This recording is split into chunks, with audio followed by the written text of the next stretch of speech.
नमो अरिहन्ताणम् नमो सिद्धाणम् नमो आयरीयाणम् नमो वज्झायाणम् नमो लोये सौवसावूणम् मोक्षमार्गस्य नेतारम् भेत्तारम् कर्म भूभृताम् ज्ञातारम् विश्वतत्त्वानाम् वंदे तत्गुणलब्धये। 1008 श्री मूलनायक आदिनाथ भगवान की जय। द्वासांग जिनवाणी माता की जय। आचार्य श्रेष्ठ आचार्य गुरुवर श्री 108 पूज्यपाद स्वामी महाराज की जय। आचार्य श्रेष्ठ आचार्य गुरुवर श्री 108 विद्यासागर जी महाराज की जय। जगत पूज्य निर्यापक श्रमण मुनि पुंगव श्री 108 सुधा सागर जी महाराज की जय। समस्त मुनि संघ की जय। आलोक मोदी स्वाध्याय सुधा यूट्यूब चैनल पर आप सभी दर्शकों का एक बार पुनः हार्दिक स्वागत, हार्दिक अभिनंदन। पूज्यवर आचार्य पूज्यपाद स्वामी जी द्वारा विरचित श्री सर्वार्थ सिद्धि ग्रंथ की इस स्वाध्याय श्रृंखला में चौथे अध्याय के अंतर्गत हम सभी ऊर्ध्वलोक के बारे में समझ रहे हैं।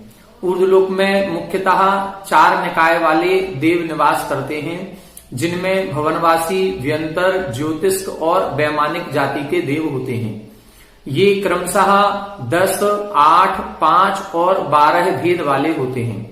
भवनवासी देव और व्यंतर देव ये रत्न प्रभा भूमि के खरभाग और पंख भाग में निवास करते हैं, जहां पर असुर कुमार और राक्षस जाति के देव जो हैं ये दोनों पंख भाग में निवास करते हैं और शेष 9 प्रकार के भवनवासी और 7 प्रकार के व्यंतर देव खर भाग में निवास करते हैं। ज्योतिषी देव मध्य लोक में मेरु की प्रदक्षिणा करते हुए गमन करते हैं, जो कि मध्य लोक में इस चित्रा भूमि से ऊपर 790 योजन की ऊंचाई से लेकर के 900 योजन की ऊंचाई तक गमन करते हैं। इनके बारे में विशेष वर्णन हम सभी विगत 2 कक्षाओं से समझ रहे हैं। पिछली कक्षा में हमने आपको बताया था ये जो सूर्य और चंद्रमा है, इसमें इंद्र चंद्रमा होता है, सूर्य प्रतीन्द्र होता है। एक चंद्रमा के परिवार में एक सूर्य होगा, 88 ग्रह होते हैं, 28 नक्षत्र होते हैं और 66,975 कोड़ा कोड़ी तारे होते हैं। 1 करोड़ में 1 करोड़ का गुणा करते हैं तब 1 कोड़ा कोड़ी बनता है। ऐसे 66,975 कोड़ा कोड़ी तारे एक चंद्रमा के परिवार में होते हैं। जम्बू द्वीप में 2 सूर्य और 2 चंद्रमा विचरण करते हैं और ये जो सूर्य चंद्रमा की गलियां हैं जो जम्बू द्वीप में हैं, ये 180 योजन जम्बू द्वीप के अंदर हैं और 330 योजन जम्बू द्वीप के बाहर लवण समुद्र में बनी हुई हैं। ये सूर्य चंद्रमा अपनी अपनी गली में ही भ्रमण करते हैं, अपनी गली का अतिक्रमण नहीं करते या गली से बाहर नहीं जाते हैं। जो सूर्य की गलियां हैं वो 184 हैं। 184 गलियां 510 योजन में बनी हुई हैं। जो 510 योजन 180 योजन जम्बूद्वीप के अंदर, 330 योजन जम्बूद्वीप के बाहर लवण समुद्र में इनकी गोल परिधि बनी हुई है। उन गोल परिधि में ये गमन करते हैं। 184 गलियों को पार करने में 6 महीने लगते हैं। प्रारंभिक गली से अंतिम लवण समुद्र की गली तक जाने में 6 महीने लगते हैं और फिर अंतिम गली से पहली गली तक आने में पुनः 6 महीने लगते हैं। जब यह सूर्य चंद्रमा अंदर की जम्बू द्वीप के सबसे अंदर वाली गली से बाहर की ओर गमन करता है तब उसे हम दक्षिणायन कहते हैं, क्योंकि दक्षिण की ओर बढ़ रहे हैं। और जब यही सूर्य अंतिम गली जो लवण समुद्र की 330 योजन पर है उस गली से जम्बू द्वीप की ओर गमन करते हैं तब उसे हम उत्तरायण कहते हैं। 2 सूर्य मिलकर के एक पूरी गली को 24 घंटे में पूरा करते हैं। इसको चित्र से समझ लें। यहां ये हमने इसकी गलियां बनाई हुई हैं, 1, 2, 3, 4, 5 ऐसी 184 गलियां बनी हुई हैं। एक गली से दूसरी गली के बीच में ये जो गैप है ये 2 योजन का होता है। एक गली से दूसरी गली में कैसे यह सूर्य गमन करता है, तो माना कि यहाँ पर एक जो सूर्य है एक यहाँ होगा तो एक यहाँ ऊपर होगा, दोनों अपोजिट साइड में होंगे। यहाँ का सूर्य यहाँ पर गमन करते हुए ये नैऋत्य कोण में और ईशान कोण में इनके कट बने होते हैं। नैऋत्य कोण में यहां से गमन करते हुए यहां से यह दूसरी गली में पहुंच जाएगा और ये सूर्य यहां से इस दूसरी गली में आ जाएगा। तो यहाँ ये पहली गली में आधा चक्कर पहली गली में लगाया और आधा चक्कर दूसरी गली में लगाता है। एक सूर्य पूरा एक चक्कर लगाने में 2 दिन लगाता है। एक सूर्य को 2 दिन लगते हैं और दोनों सूर्य एक चक्कर को एक ही दिन में पूरा कर लेते हैं। आधा चक्कर ये वाला सूर्य करेगा, आधा चक्कर वो वाला सूर्य करेगा। जो सूर्य हमें आज प्रातः काल दिखाई देता है वो कल प्रातः काल दिखाई नहीं देगा, वो अब परसों दिखाई देगा। दोनों सूर्य में अंतर होता है, ऐसा आगम में कहा गया है। कुछ समय पूर्व न्यूज़पेपर में भी एक कटिंग आई थी, उसमें लिखा था कि वैज्ञानिकों ने भी जो सूर्य की तस्वीर ली हुई है, फोटोग्राफ्स लिए हैं, उन फोटोग्राफ्स में भी अंतर है और उन्होंने भी ये घोषित किया है कि जो आज सूर्य हमें दिखाई देता है वो कल नहीं होता है, कल कोई दूसरा सूर्य होता है। इस प्रकार से 2 सूर्य और 2 चंद्रमा होते हैं।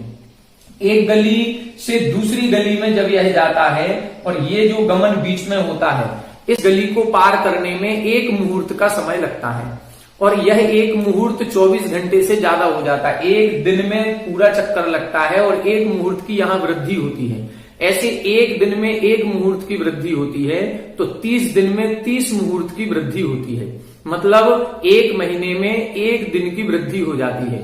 जब 1 महीने में 1 दिन की वृद्धि होगी तो 30 महीने में अर्थात 2.5 साल में 30 दिन की वृद्धि हो जाएगी, मतलब 1 महीने की वृद्धि हो जाती है।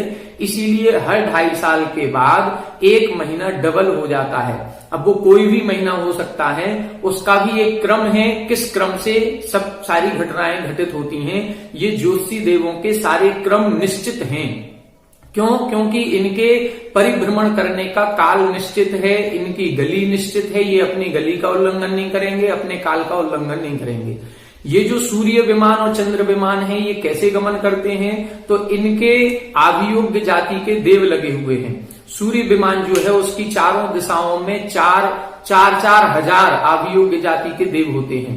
पूर्व दिशा में सिंह के रूप धारण करके या सिंह की विक्रिया बना करके, इसी तरह से फिर दक्षिण दिशा में, उत्तर दिशा में, पश्चिम दिशा में सिंह, बैल, घोड़ा और हाथी।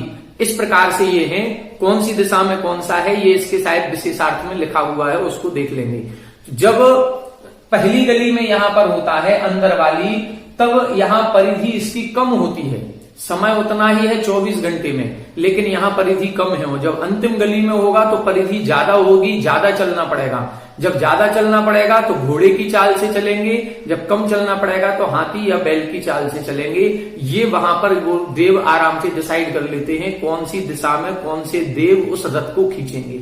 तो ऐसे 4 हजार 16 हजार देव मिलकर के सूर्य विमान को खींचते हैं। इस प्रकार से ये अपन को इसका चित्र सामान्य से समझना चाहिए। जम्बू द्वीप में 2 सूर्य 2 चंद्रमा हैं। फिर लवण समुद्र में 4 सूर्य 4 चंद्रमा। धात्कीखंड द्वीप में 12 सूर्य 12 चंद्रमा। कालू समुद्र में 42 सूर्य 42 चंद्रमा। और अंतिम जो पुष्करार्ध है 2.5 द्वीप में, उस पुष्करार्ध में 72 सूर्य 72 चंद्रमा होते हैं। मानसोत्तर पर्वत के बाहर क्या सूर्य चंद्रमा नहीं होते? सूर्य चंद्रमा मानसोत्तर पर्वत के बाहर होते हैं, लेकिन वो गमन नहीं करते।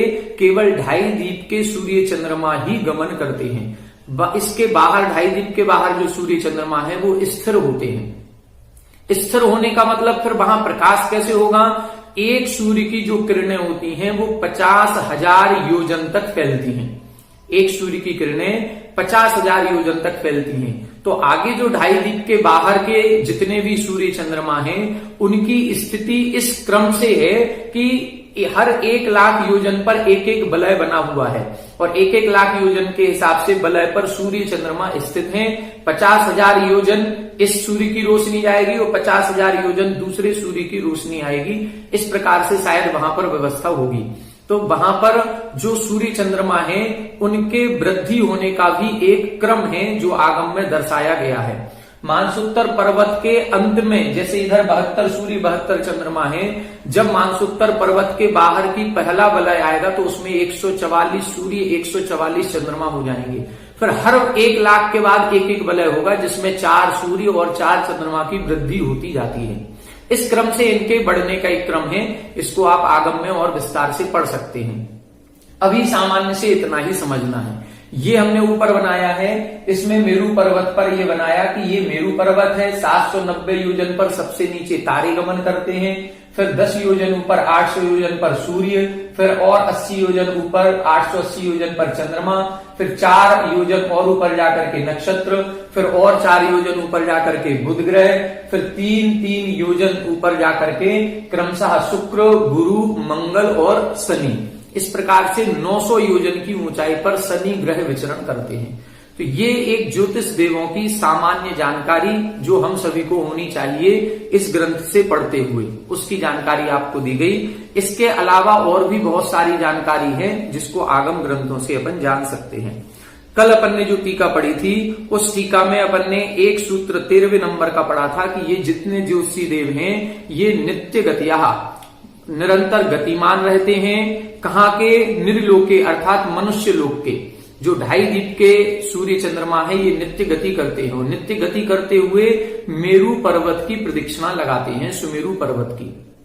अब आगे अपन को देखना है, इसमें एक और विशेष बात आई थी, 11 योजन सतही 1 मेरुम अप्राप्य ज्योतिष्का प्रदक्षिणाश्चरन्ति।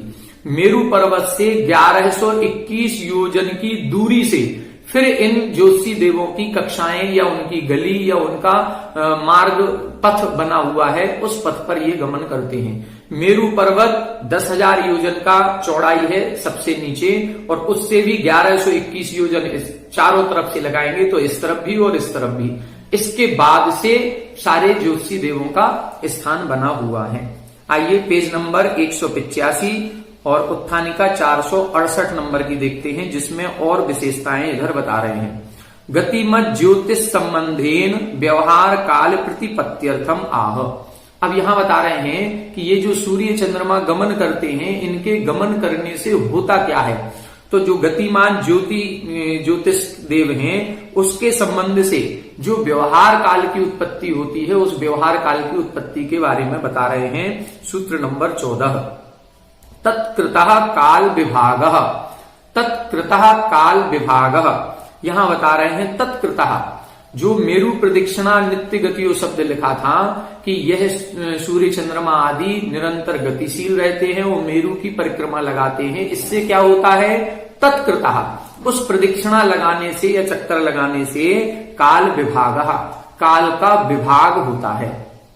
जैसे हमने बताया कि एक सूर्य जब चक्कर लगाता है और पूरी परिक्रमा दोनों सूर्य मिलकर के लगाते हैं तो एक दिन हो जाता है। आज सूर्योदय हुआ और कल पुनः सूर्योदय जो होगा उसके बीच में 24 घंटे होते हैं। ये व्यवहार काल किससे बना है? ये इन सूर्य चंद्रमा से बना है। अब आयु की गणना की जाती है, जैसे नरकों में 33 सागर की आयु है या देवों में 33 सागर की आयु है। तो यहाँ पर स्वर्गों में या नरकों में एक भी सूर्य चंद्रमा नहीं है, वहां सूर्य चंद्रमा का कोई परिभ्रमण नहीं होता। फिर वहां काल का परावर्तन कैसे होता है? तो यहाँ जो सूर्य चंद्रमा का भ्रमण हो रहा है इससे ही काल की गणना की जाती है, और इसी गणना की अपेक्षा से तीनों लोकों में व्यवहार किया जाता है। देखें 469, तद्ग्रहणम गति मत ज्योति प्रति निर्देशार्थम। तत्शब्द जो सूत्र में लिखा है इससे क्या मतलब है? इससे मतलब है गति मत ज्योति प्रति निर्देशार्थम। जो गतिमान ज्योतिषी देव हैं उनके प्रति निर्देश किया गया है। मतलब जो गमन करने वाले ज्योतिषी देव हैं, उन गमन करने वाले ज्योतिषी देवों के कारण से ही काल विभाग, काल का विभाग होता है। न केवल या गत्या न अपि केवल ही ज्योति भी काल परिच्छेद्यते। यहां बता रहे हैं न केवल या गत्या, केवल गति मात्र से भी काल का परिच्छेदन नहीं होता है, और न अपि केवल ही ज्योति भी, और न केवल ज्योतिषी देवों से होता है। गतिमान ज्योतिषी देवों से काल का परावर्तन होता है, ये यहां बता रहे हैं। मात्र गति से काल का परावर्तन नहीं होता, और केवल ज्योतिषी देव सूर्य मंडल हो उससे काल का परावर्तन हो जाए, नहीं होगा। जब सूर्य गमन करता है, दोनों चीजें होनी चाहिए, सूर्य भी मंडल हो और वह गतिमान करता हुआ हो, तभी काल का परावर्तन होता है, काल का व्यवहार होता है। अनुपलब्धे अपरिवर्तनाच्च। अनुपलब्धे, केवल गति की बात करें और कोई सामग्री ना हो तो वो अनुपलब्धि, उसकी उपलब्धि नहीं होगी। कोई ना कोई सामग्री होगी तब तो उसकी क्रिया बनेगी। सामग्री ही नहीं है, सूर्य ही नहीं है, चंद्रमा ही नहीं है, अब हम कहें गति हो रही है, किसकी हो रही है? अनुपलब्धि, इसकी उपलब्धि नहीं होगी। और अपरिवर्तनाच्च, यदि मान लो सूर्य मंडल तो है लेकिन उसमें गति नहीं हो रही है, तब भी परिवर्तन नहीं होने से उसमें काल की गणना नहीं होती है। तो दोनों चीजें होनी चाहिए, सूर्यमंडल भी हो, चंद्रमंडल भी हो और इनकी गति भी हो, तभी काल का विभाग होता है। कालो द्विविधो, ऐसा जो काल है वो दो प्रकार का होता है। व्यावहारिको मुख्यश्च, व्यावहारिक काल और मुख्य काल, जिसको हम निश्चय और व्यवहार काल भी कहते हैं। व्यवहार काल व्यवहार और मुख्य यानी निश्चय काल। व्यवहारिक काल विभाग तत्कृत समयावलिकादि क्रिया विशेष परिच्छिन्न अन्यस्य अपरिच्छिन्नस्य परिच्छेद हेतु। यहां बता रहे हैं व्यवहारिक काल विभाग तत्कृत, उसके द्वारा ही व्यवहारिक काल का विभाग होता है। किसके द्वारा? इन सूर्य चंद्रमा आदि के घूमने से। कैसे होता है? समयावलिकादि, एक समय या असंख्यात समयों की आवली या असंख्यात आवली का एक सेकंड, फिर 60 सेकंड का एक मिनट, फिर 60 मिनट का एक घंटे, इस प्रकार से जो विभाग होता है काल का, वह काल का विभाग इसी सूर्य चंद्रमा के गमन से होता है। क्रिया विशेष परिच्छिन्न, क्रिया विशेष परिच्छिन्न का मतलब इन्हीं सूर्य चंद्रमा की जो क्रिया विशेष होती है उससे जाना जाता है। और कैसा है? अन्यस्य अपरिच्छिन्नस्य परिच्छेद हेतु, और अन्य जितने भी पदार्थ हैं जिनको हम जान नहीं पा रहे थे, जानने योग्य जो नहीं थे, उनके भी परिच्छेद हेतु, उनका भी ज्ञान कराने में ये सहकारी होता है। यदि काल द्रव्य ना हो या ये सूर्य चंद्रमा आदि भ्रमण नहीं करें तो फिर व्यवहार काल की उत्पत्ति नहीं होगी, और व्यवहार काल की उत्पत्ति नहीं होगी तो हमारा व्यवहार भी खत्म हो जाएगा। मुख्यो अन्यो वक्ष्यमाण लक्षण, मुख्य काल कैसा है? मुख्य काल अलग है, उसका वर्णन हम आगे आने वाले सूत्रों में करेंगे। तो 5वें अध्याय में काल द्रव्य का जब वर्णन आएगा तब ये मुख्य काल की चर्चा करेंगे। यहां व्यवहार काल का परिवर्तन कैसे होता है इसका विभाग इन्होंने इधर बता दिया। आगे देखें 470, इतरत्र ज्योतिषाम अवस्थान प्रतिपादनार्थम आह। इतरत्र का मतलब अब इसके अलावा जो अन्य ज्योतिषी देव हैं उनका अवस्थान प्रतिपादनार्थम, उनका अवस्थान कैसा है, कहां है, उनका प्रतिपादन करने के लिए अगला सूत्र लिख रहे हैं बहिरवस्थिता। बहिरवस्थिता यहां बता रहे हैं बहि, अभी जो सूत्र लिखा था मेरु प्रदक्षिणा नित्य गतियो निर्लोके, तो वहां पर मनुष्य लोक की बात कही गई थी कि मनुष्य लोक के जो सूर्य चंद्रमा हैं ये नित्य गतिमान हैं और मेरु की प्रदक्षिणा करते हैं। अब लिख रहे हैं बहि अवस्थिता, बहि यानी नृलोक, मनुष्य लोक से जो बाहर के सूर्य चंद्रमा हैं वो कैसे हैं? अवस्थिता, वो अवस्थित हैं, गमन नहीं करते हैं। ये इधर अर्थ लगाना है। 471 नंबर, बहि इति उच्यते, बहि यह शब्द कहा गया, तो कुतो बहि, कहां से बाहर लेना है? आपने केवल लिख दिया बहिरवस्थिता, बाहर के अवस्थित है, तो कहां के बाहर के अवस्थित हैं? तब लिखा नृलोकात, नृलोक अर्थात मनुष्य लोक से बाहर के। अब प्रश्न फिर हुआ कथम अवगम्यते, ये आपने कैसे लगा लिया? सूत्र में तो कहीं नृलोकात दिया नहीं है, जब सूत्र में नहीं दिया तो फिर यहां से कैसे अर्थ निकल गया कि मनुष्य लोक से बाहर के हमें सूर्य चंद्रमा अवस्थित जानने चाहिए? तब लिखा अर्थवसात विभक्ति परिणामो भवति, अर्थ के कारण से ऐसा विभक्ति परिणाम हो जाता है। भले ही कुछ शब्द नहीं लिखे जाएं, फिर भी उन शब्दों को पूर्व सूत्र से अर्थ के कारण से ग्रहण कर लिया जाता है। ननु च निर्लोके नित्य गति वचनात् अन्यत्र अवस्थानम ज्योतिष्काणाम सिद्धम, यहां बता रहे हैं इससे ये सिद्ध होता है कि निर्लोके, निर्लोके अर्थात मनुष्य लोक में नित्य गति, नित्य गति शब्द लिखा था मेरु प्रदक्षिणा नित्य गतियो निर्लोके, तो निर्लोके मनुष्य लोक में नित्य गति यह जो वचन दिया था, इस वचन से यह सिद्ध है कि अन्यत्र अवस्थानम ज्योतिष्काणाम सिद्धम, कि इसके अलावा जो अन्यत्र 2.5 दीप के बाहर के, निर्लोक के बाहर के जितने हैं वह ज्योतिषी देव का अवस्थान सिद्ध है कि वो वहां पर स्थित होते हैं। अतो बहिरवस्थिता इति वचनम अनर्थकम इति, अतः, अतो का मतलब अतः बहिरवस्थिता इति वचनम अनर्थकम इति। अब प्रश्न क्या कर रहे हैं, इसलिए बहिरवस्थिता ये जो आपने सूत्र लिखा है यह वचन अनर्थक है। यहां प्रश्न कर रहे हैं, आपने जो पूर्व सूत्र लिखा था उस पूर्व सूत्र में ही ये स्पष्ट हो गया था कि मनुष्य लोक के जितने सूर्य चंद्रमा हैं ये नित्य गतिमान हैं। इससे अपने आप ये स्पष्ट हो रहा है कि मनुष्य लोक के बाहर के जितने सूर्य चंद्रमा हैं वो अवस्थित हैं। फिर इस सूत्र को बनाने का क्या तात्पर्य, यदि ये सूत्र नहीं भी बनाते तो भी ये स्पष्ट था कि निर्लोक से बाहर के सूर्य चंद्रमा अवस्थित हैं, अर्थात गमन नहीं करते हैं। अब यहां लिख रहे हैं तन्ना, ऐसा नहीं है या अथवा ऐसी शंका नहीं करनी चाहिए। किम कारणम, क्यों नहीं करनी चाहिए, क्योंकि निर्लोकात अन्यत्र ही ज्योतिषाम अस्तित्वम अवस्थानम च असिद्धम। क्योंकि निर्लोकात अन्यत्र, मनुष्य लोक के बाहर, ज्योतिषाम अस्तित्वम अवस्थानम च असिद्धम, ज्योतिषी देव पाए भी जाते हैं कि नहीं पाए जाते, अवस्थित रहते हैं कि नित्य गतिमान रहते हैं, ये दोनों ही चीजें असिद्ध हैं। अभी हमने ये आपको बताया ही नहीं। निर्लोकात, निर्लोक के बाहर, मनुष्य लोक के बाहर ज्योतिषी देव होते भी हैं कि नहीं होते, ये आप कैसे सिद्ध कर रहे हो, ये अभी असिद्ध है। तो हमने ये जो सूत्र लिखा है ये दोनों की सिद्धि के लिए लिखा है। अतः तत् उभय सिद्ध्यर्थम बहिरवस्थिता इति उच्यते। इसलिए उभय सिद्ध्यर्थम कि ज्योतिषी देव इस मनुष्य लोक के बाहर भी पाए जाते हैं, पहली चीज तो ये सिद्ध करना है। और दूसरी ये सिद्ध करना है कि बाहर जो भी ज्योतिषी देव हैं वो स्थित रहते हैं, गतिमान नहीं रहते हैं। ये दोनों ही बातों की सिद्धि के लिए बहिरवस्थिता ये सूत्र इति उच्यते, ये सूत्र लिखा गया है। विपरीत गति निवृत्त्यर्थम कादाचित् गति निवृत्त्यर्थम च सूत्रम आरब्धम। और भी लिखने का कारण क्या है कि विपरीत गति निवृत्त्यर्थम, विपरीत गति ना लगा लें, और कादाचित् गति अर्थात किसी भी प्रकार की गति ना लगा लें कि कभी कभी गमन करते होंगे, कभी नहीं करते होंगे, या किसी अन्य रूप से गमन करते होंगे, आड़े तिरछे गमन करते होंगे। इस प्रकार के ये सभी प्रकार की जो विचारधाराएं हैं उन सभी विचारधाराओं का निराकरण करने के लिए यह सूत्र लिखा है कि वहां के सूर्य चंद्रमा गति ही नहीं करते हैं। अब आड़ी तिरछी का तो फिर प्रश्न ही उत्पन्न नहीं होता है।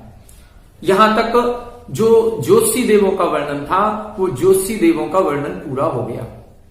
हमने इसमें संक्षेप में विस्तार से जो भी आवश्यक है उसका पूरा वर्णन अपन ने इसको समझ लिया।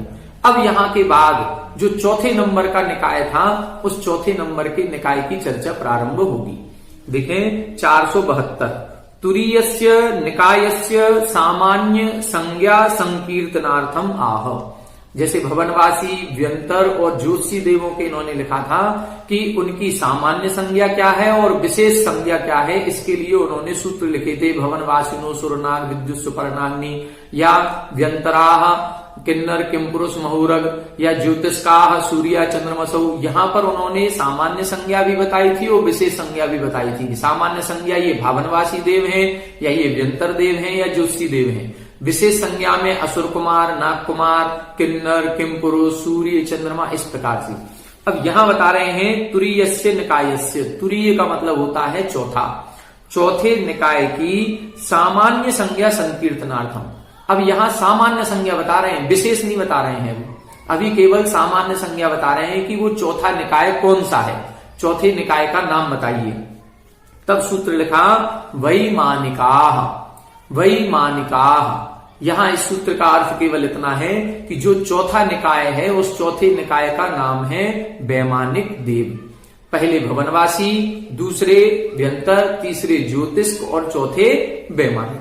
क्योंकि अभी जो उन्होंने सूत्र लिखा था सबसे पहला, वहां पर उन्होंने केवल देवास चतुर्निकाया, देव 4 प्रकार के होते हैं।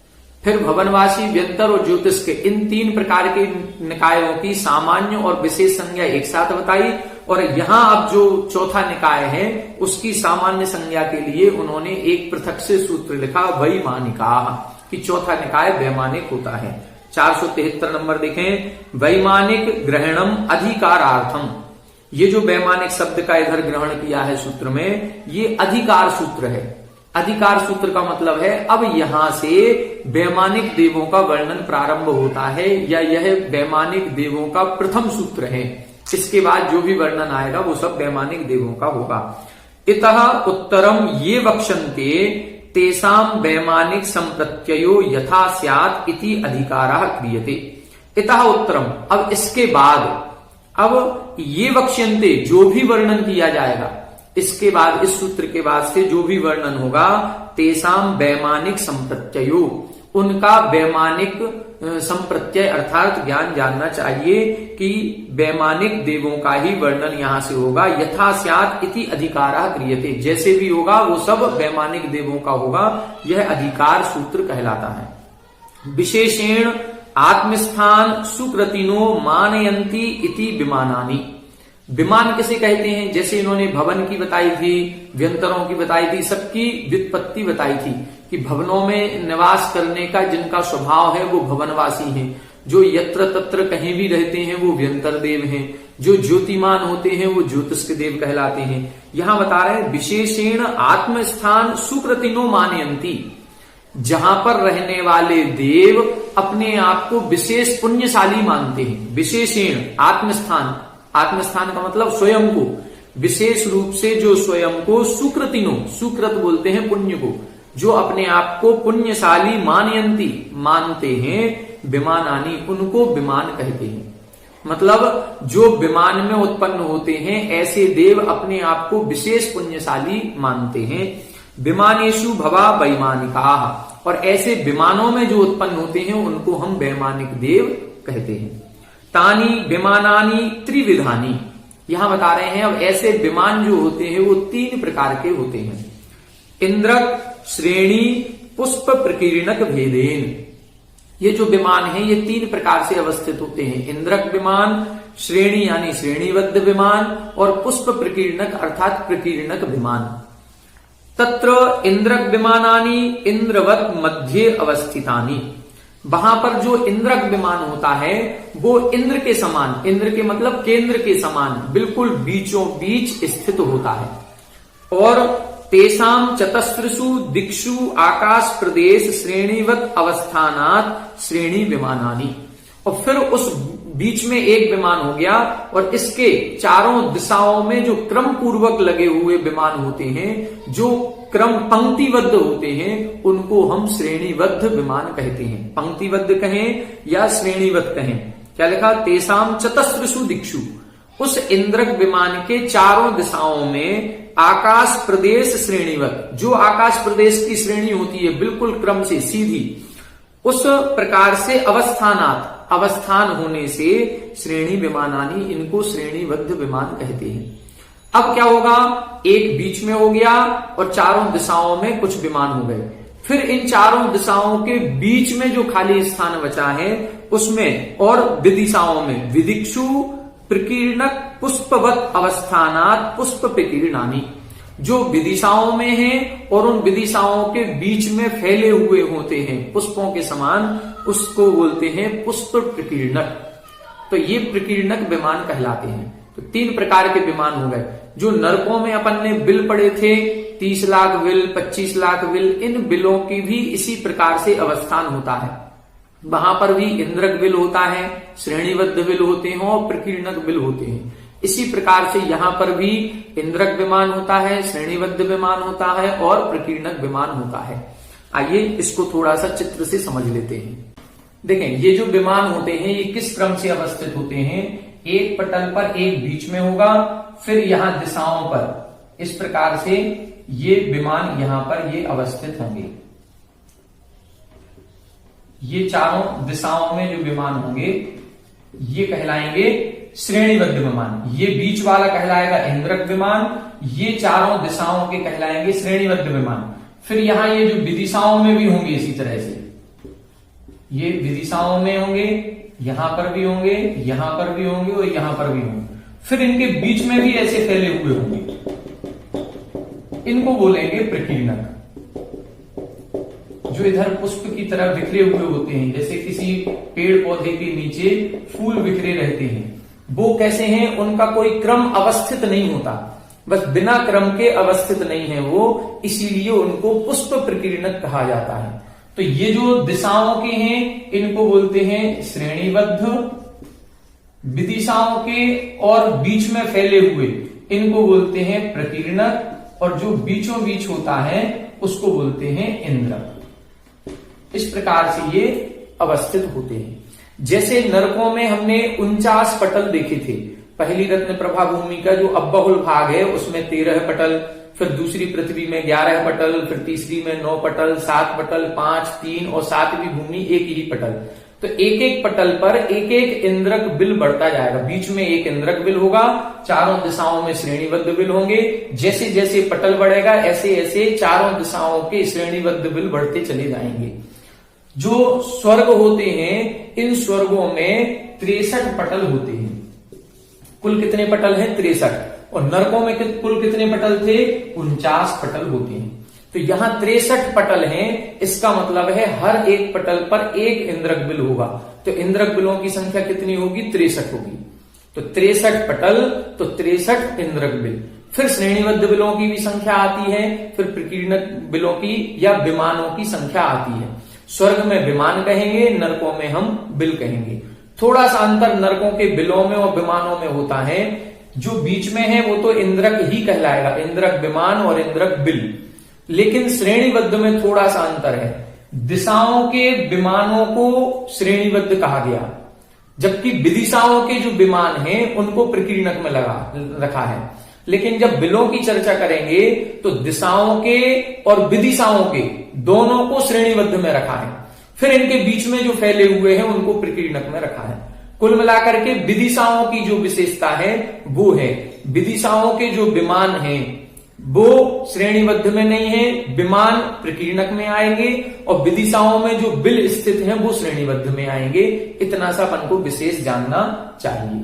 आइए आगे देखें टीका। देखें यहां स्पष्ट कर दिया, तत्र इंद्रक विमानानि इंद्रवत मध्य अवस्थितानि। इंद्रक विमान बीच में केंद्र की तरह अवस्थित होगा।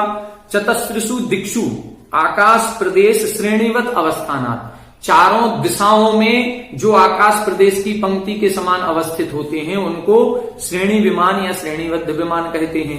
और विदिक्षु, देखो विदिशाओं को इधर इन्होंने प्रकीर्णक में लिया है, जबकि बिलों की चर्चा जब हम करेंगे तो विदिशाओं को श्रेणीबद्ध में लिया है।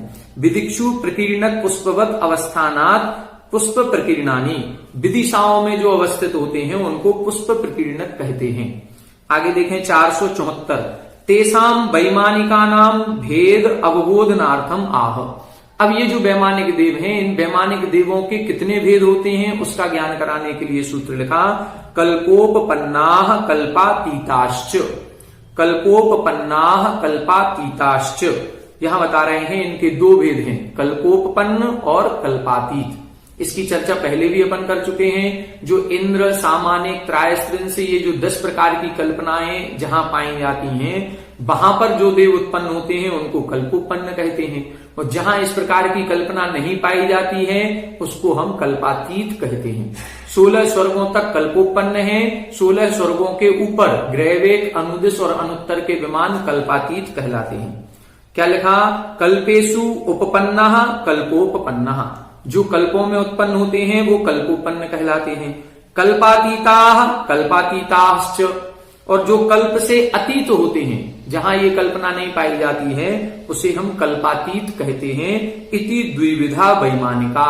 इस प्रकार से वैमानिक देव 2 प्रकार के होते हैं।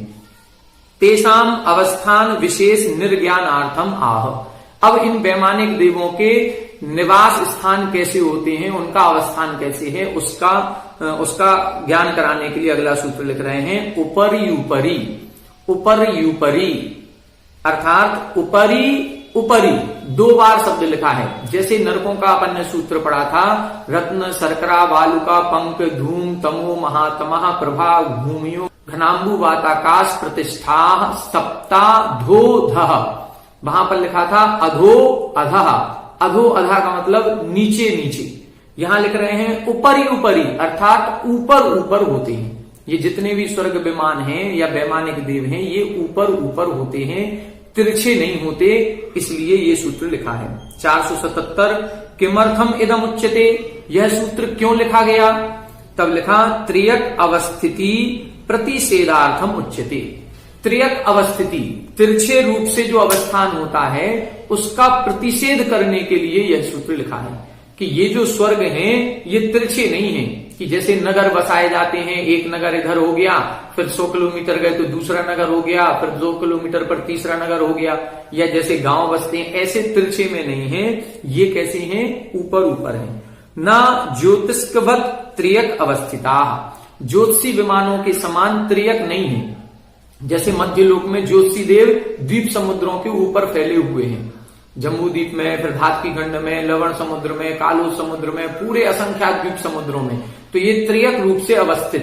तो जैसे ज्योतिषी देव त्रियक रूप से अवस्थित हैं, ऐसे त्रियक रूप से अवस्थित नहीं है। और न व्यंतरवत असम अवस्थिताया, और व्यंतर के समान विषम रूप से भी अवस्थित नहीं है, तो कोई नीचे है, कोई ऊपर है। इनके जो विमान बने हुए इनके व्यंतर देवों के, ये कहीं भी निवास कर सकते हैं। यत्र तत्र विचरंती इति व्यंतरा, तो ये यत्र तत्र भी नहीं है, इनकी अवस्थिति है। कहां अवस्थिति है, ऊपरी ऊपरी, ऊपर ऊपर, इति उच्यन्ते, इसलिए ऐसा कहा गया। केते, ये कौन है, तब लिखा कल्पा, ये कल्प कहलाते हैं। इन स्वर्गों को अभी तक स्वर्ग नाम नहीं मिला, यहां पर कल्प नाम मिला है, तो कल्प नाम से ही अपन को समझना चाहिए। आम भाषा में अपन इनको स्वर्ग कहते हैं। अब आगे और इसकी क्या विशेषता है, 16 स्वर्गों के नाम कौन कौन से हैं, या कल्पों में क्या क्या संज्ञाएं पाई जाती हैं, इसको अपन आगे की कक्षा में पढ़ेंगे। आज इतना ही, आप सभी हमारे साथ बने रहें। सभी को जय जय।